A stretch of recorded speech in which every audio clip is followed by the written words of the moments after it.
అప్పుడు రాజు విష్ణుశర్మని రాజసభలోకి తీసుకుని రావాల్సిందిగా చెప్తాడు. విష్ణుశర్మ రాజసభకు వస్తాడు.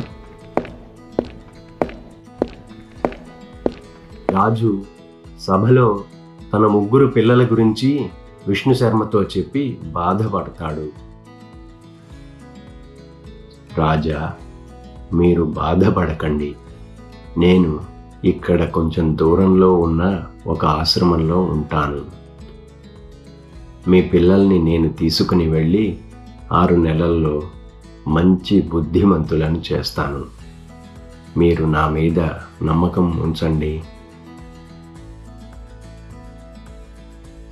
అది విని రాజుగారు ఎంతో సంతోషంతో విష్ణుశర్మకి నమస్కారం చేసి, మీరు మహానుభావులు. మీ పైన పూర్తి విశ్వాసం నాకు ఉంది. వీరే నా కుమారులు. మీ